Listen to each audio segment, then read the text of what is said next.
day and the day before, which has been quite extraordinary. The confusion when that first exit poll came out. And to tell the absolute truth, none of the experts, and I've talked to the real experts who designed that exit poll, even they didn't quite believe it. And yet that exit poll has turned out pretty well to be true in the event, because the most astonishing election with no even pattern, goodness knows what David Butler, who was here, would write about it, I don't know. But don't you agree it's been the most astonishing I'm going to use a David Butler quote, which is that the expert is right no more often than the ordinary person. He's just wrong for more sophisticated reasons, which was one of David Butler's great quotes. This is absolutely right, and I don't know how they got it right when there's been such extraordinary variation across so many different constituencies, where some we've looked at enormous turnout and massive swings, and others we've looked where nothing has changed, and it's gone in all directions, and yet the exit poll has seemed to get it right. The other thing is that it seems that £40 million later, we've finished up where we started off in this campaign, with the Liberal Democrats broadly at the same point. Lord Butler, what do you make of it, this campaign, and the result?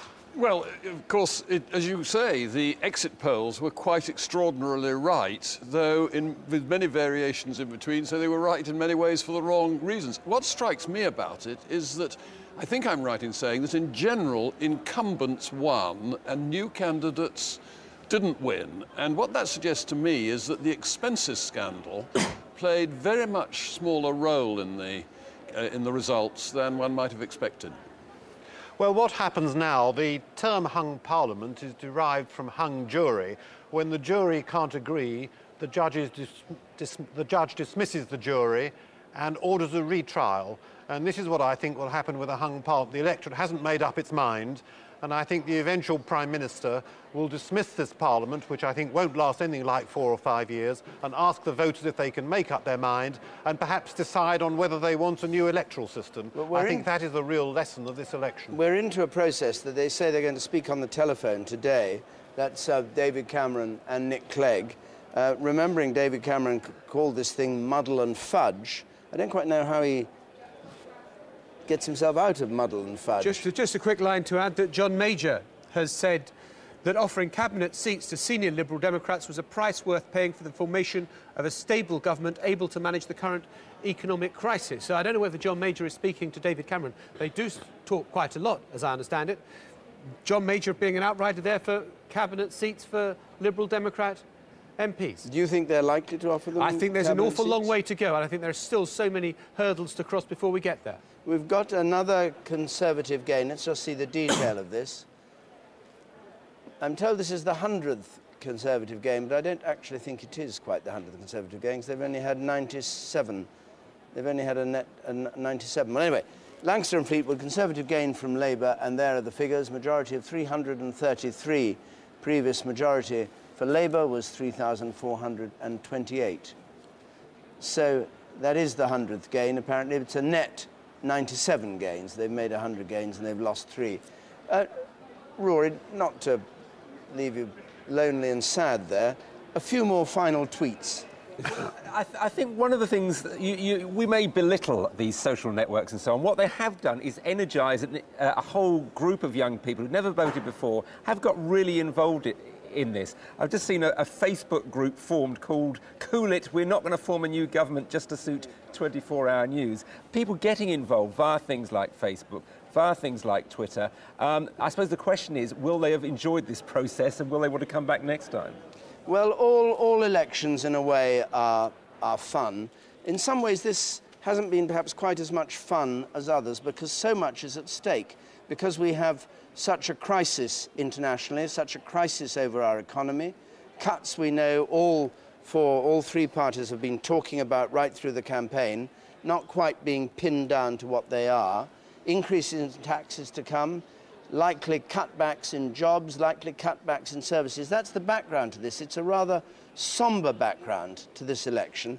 And yet, in narrow political terms, it's been fascinating not to see the country deliver a hung parliament. It doesn't do that, but to vote in a way that has produced a political scenario of immense complexity. And when we'll see whether these elected politicians really are able to work together and are up to the job.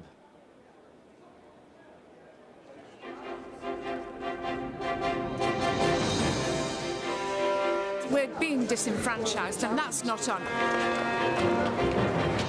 everyone's very angry. Hear, hear. Yeah.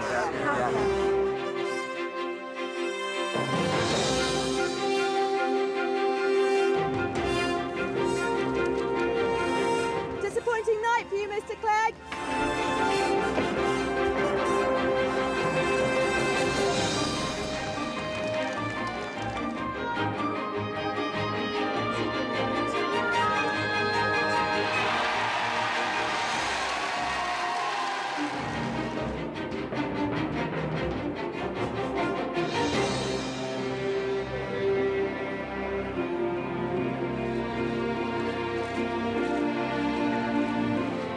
The outcome of this country's vote is not yet known. I believe it is already clear that the Labour government has lost its mandate to govern our country.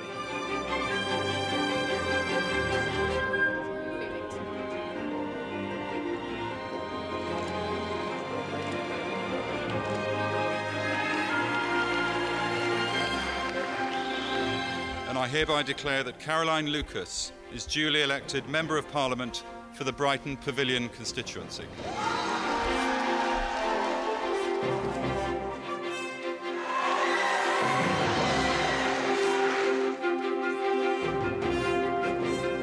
It seems this morning that it's the Conservative Party that has more votes and more seats, though not an absolute majority. And that is why I think it is now for the Conservative Party to prove that it is capable of seeking to govern in the national interest. Are you ruling out a deal with Labour? For my part, I should make clear that I would be willing to see any of the party leaders. A fairer voting system is central, and I believe that you, the British people, should be able to decide in a referendum what the system should be.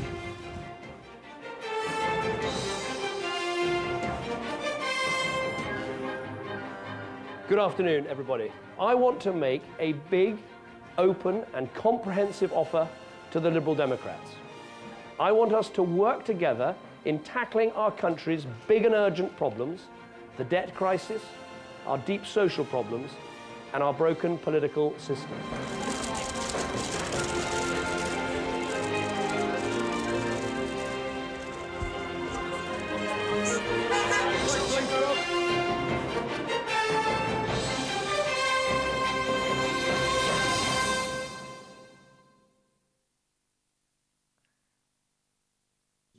Back to our Friday afternoon lineup and Flog It by the Sea.